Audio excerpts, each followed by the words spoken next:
Muito bem, atenção, você de Ribeirão, toda a região, já vamos liberar aqui o nosso WhatsApp, já tem muita pergunta chegando, já selecionamos algumas. O tema de hoje é empreendedorismo, uma ótima oportunidade para você que já é empresário ou quer abrir, quer investir aí no seu próprio negócio. Por isso nós recebemos aqui o empresário, consultor Fábio Menezes. Tudo bem, Fábio?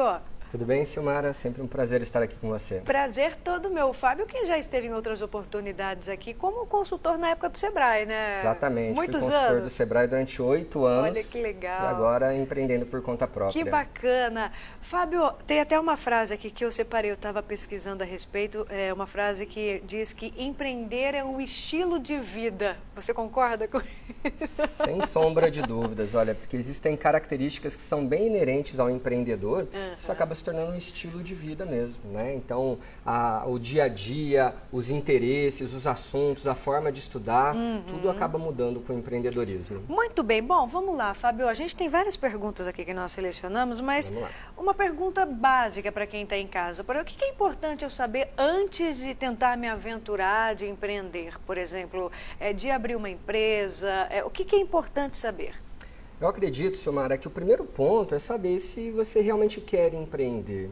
Existe um perfil e às vezes tem pessoas que acham que ser uma empreendedora é melhor do que ser funcionário.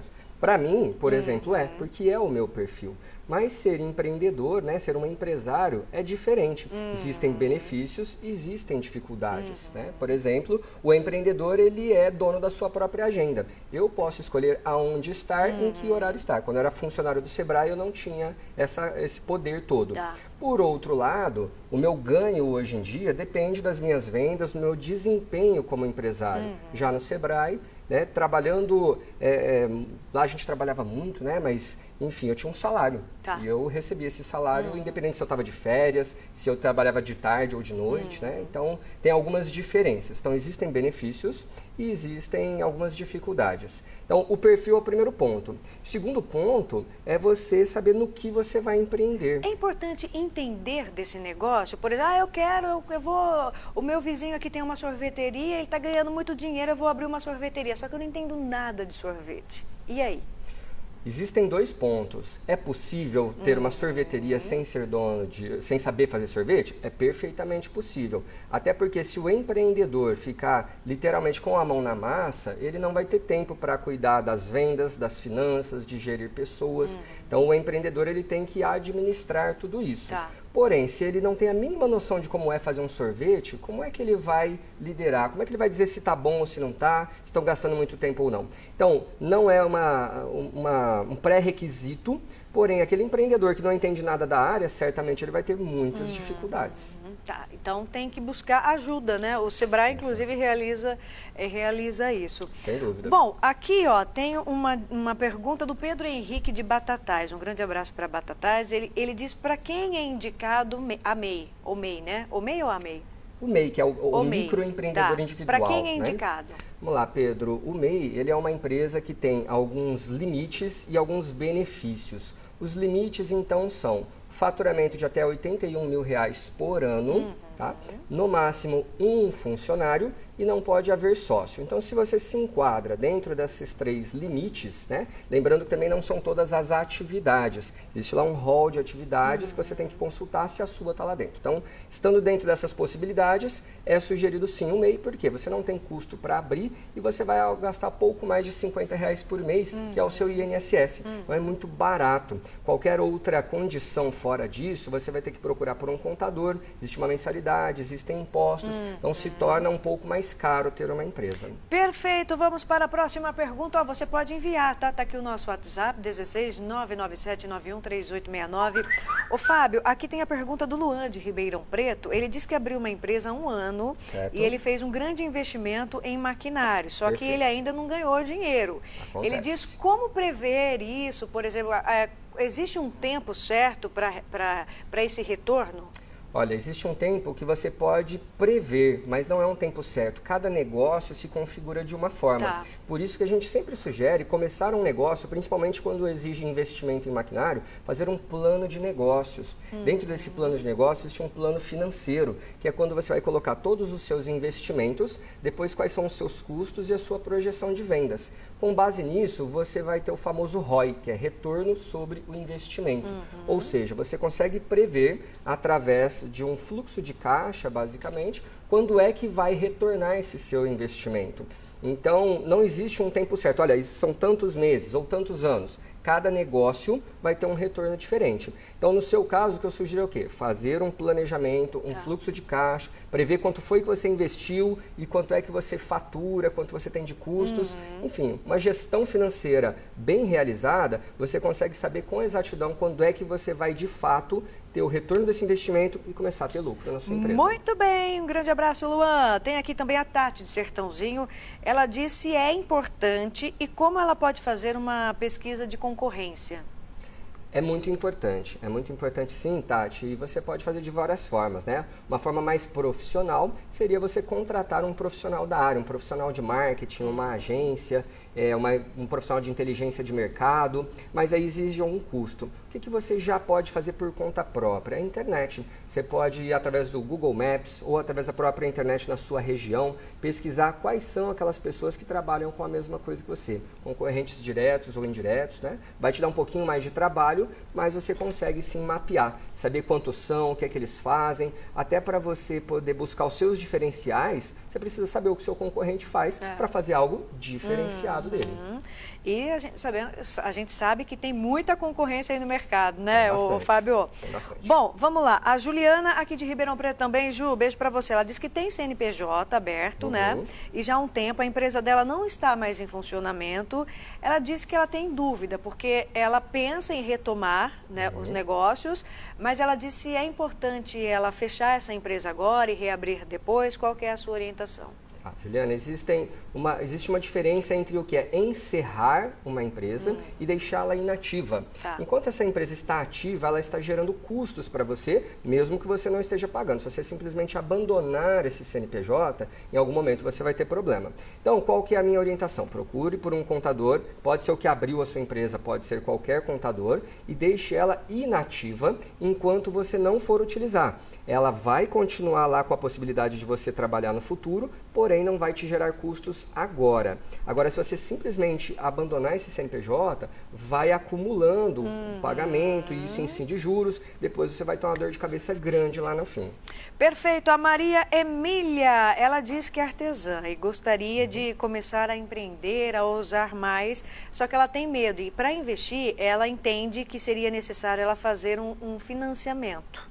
Né? Quais cuidados ela deve ter com isso?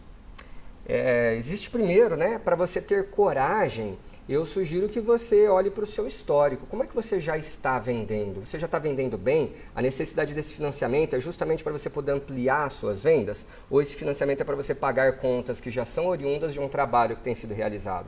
Se for para cobrir custos, não recomendo o financiamento. Recomendo que você remodele, reveja o seu negócio. Não necessariamente você tem que desistir. Mas se é para cobrir custo, algo está errado ali.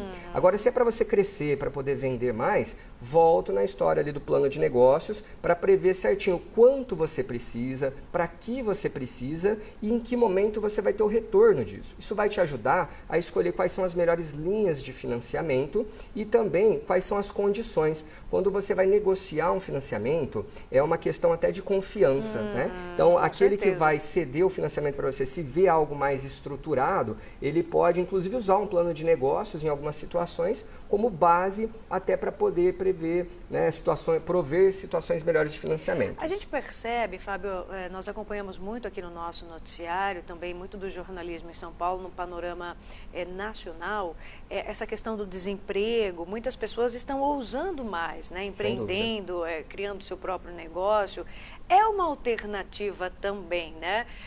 Mas, por exemplo, quem está em casa aqui, ó, a Marina de Barrinha, ela diz, olha, eu vendo pipoca há muitos anos aqui em um bairro da cidade. E ela gostaria muito de se tornar uma empresária porque ela vê um grande avanço no trabalho dela. Uhum. O que ela tem que fazer, por exemplo, mesmo sendo um negócio pequeno? Vamos lá, olha, existem algumas questões legais que você tem que atender. Por exemplo, onde é que você vai colocar o seu carrinho de pipoca?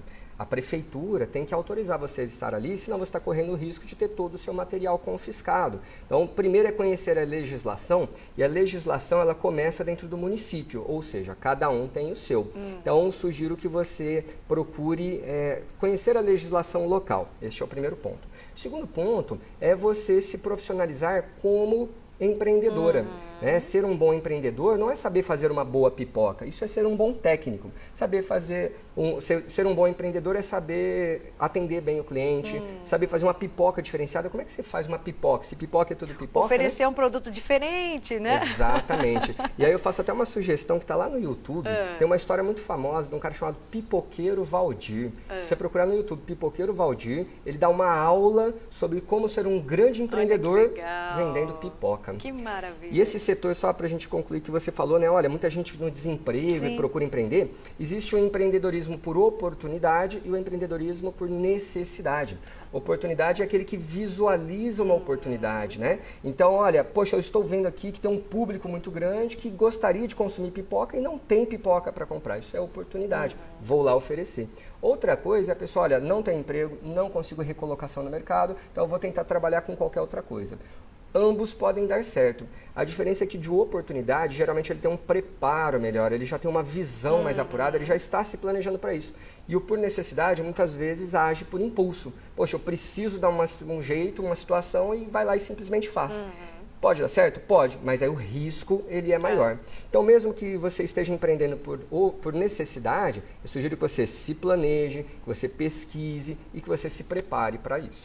Perfeito, Fábio, é sempre um prazer receber você aqui. Muito obrigada pela sua colaboração. Eu tenho certeza que ajudou muita gente que está em casa aí no quadro Pergunte Agora de hoje. E lembrando que esse bate-papo vai também para a página do Facebook do SBT RP, então compartilhe lá com os seus amigos. E ó, acredite nos seus sonhos também, né, Fábio? É importante isso, né? Sem sombra de dúvidas. Olha, eu conheço milhares de histórias de empreendedores que começaram do absoluto nada, que se reinventaram, que criaram coisas novas, criaram grandes negócios, assim como tem empresas que, às vezes, pessoas que herdaram as empresas do pai e essa empresa quebrou. É então, o primeiro passo é você acreditar em você. Em algum momento a gente falou aqui sobre ter coragem, né? E a coragem é uma grande característica do empreendedor. Para ter coragem não precisa de estudo, não precisa de ensino superior, não precisa de nada. Ter coragem é algo inerente a comportamento. Então, ter coragem é um excelente passo. Tenha coragem, mas tenha preparo. Show, Fábio, beijo, obrigada. Prazer enorme estar aqui. Um grande abraço para você. Fábio Menezes falando hoje sobre empreendedorismo no quadro Pergunte Agora.